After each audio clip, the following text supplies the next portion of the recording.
एक गांव के किनारे पर एक घना जंगल था जिसका नाम था भूतिया जंगल।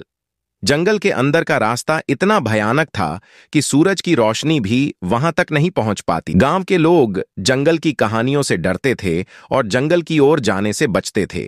कहा जाता था कि जंगल में एक बहुत पुरानी और जर्जर हवेली खड़ी थी जिसमें एक राजा की आत्मा रहती थी।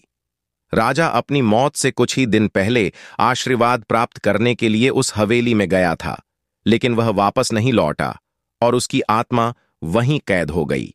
एक दिन गांव में एक साहसी युवक अर्जुन आया। उसने गांव वालों से जंगल के बारे में सुना और उसने ठान लिया कि वह रहस्य की पड़ताल करेगा। अर्जुन ने अपने कुछ साहसी दोस्तों को इकट्ठा किया और उन सभी ने मिलकर जंगल में प्रवेश किया। जंगल में प्रवेश करते ही उन्हें भयानक आवाजें सुनाई देने लगीं। पेड़ों के पत्ते सरसराने लगे और ठंडी हवा उनके कानों में फुसफुसाने लगी। अर्जुन और उसके दोस्तों ने हिम्मत जुटाई और आगे बढ़ते रहे। रात होते होते वे हवेली तक पहुंच गए। हवेली से एक अजीब सी रोशनी निकल रही थी। उस रोशनी को देखकर वे सभी समझ गए कि यहां कुछ अलौकिक है। उन्होंने हवेली के अंदर कदम रखा और देखा कि हवेली के अंदर का दृश्य किसी रोशन महफिल की तरह था।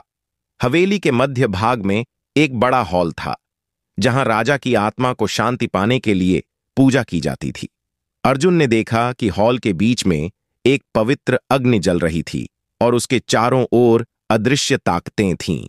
अर्जुन ने समझ लिया कि अगर उसे राजा की आत्मा को शांति दिलानी है तो उन्हें पूजा में खुद को शामिल करना होगा। उसने और उसके दोस्तों ने जंगल के प्राकृतिक संसाधनों का उपयोग करके पूरी निष्ठा के साथ पूजा पूरी होने पर राजा की आत्मा प्रकट हुई और उसने अर्जुन और उसके दोस्तों को आशीर्वाद दिया।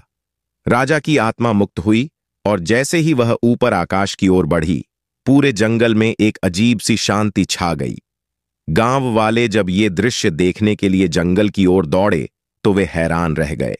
उन्होंने देखा कि जंगल का अंधेरा नर्म हो गया था और पत्तियों की सरसराहट मानो किसी सुखद संगीत में बदल गई थी। अर्जुन और उसके दोस्तों के साहस और ज्ञान के कारण जंगल अब भूतिया नहीं रहा। लोगों ने उन्हें अपना हीरो माना और भूतिया जंगल अब एक पवित्र जंगल के रूप में जाना जाने लगा।